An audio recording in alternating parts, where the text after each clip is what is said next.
DPIN DPIN කියන්නේ decentralized physical infrastructure.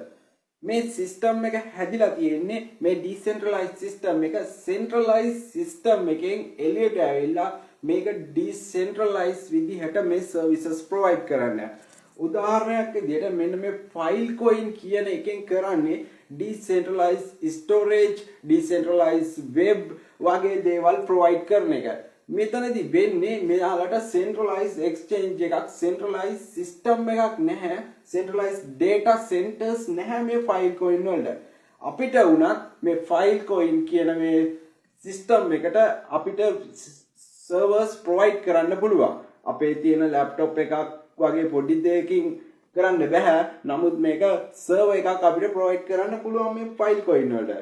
ඒ Filecoin වල server එක provide කරනකොට මේ Filecoin එකෙන් අපට reward එකක් විදිහට Filecoin හම්බ වෙනවා.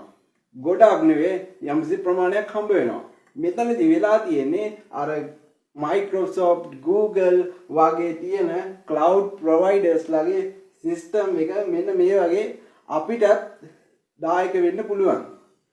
ඒ Filecoin වලින් මේක community owned. මේක අපේ අතේ ජනතාවගේ මිනිස්සුන්ගේ අතේ මිනිස්සුන්ගේ පාලනය යටතේ තමයි මේ Filecoin තියෙන්නේ. ඒ වගේම මේ හරහා අපිට මේ හරහා web hosting කරනවා නම් මේ .eth කියන domain එකෙන් තමයි ඒ websites operate වෙන්නේ. ඒවා Brave browser එකෙන් සහ Opera එකෙන් මේ .eth කියන website අපිට access කරන්න පුළුවන්.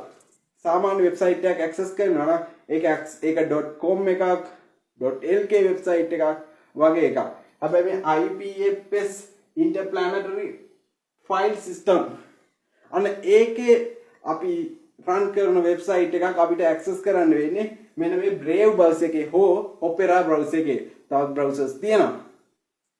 ඒ වගේම ඒ browser extension එක ඉවර වෙන්නේ website එකේ .eth වලින්.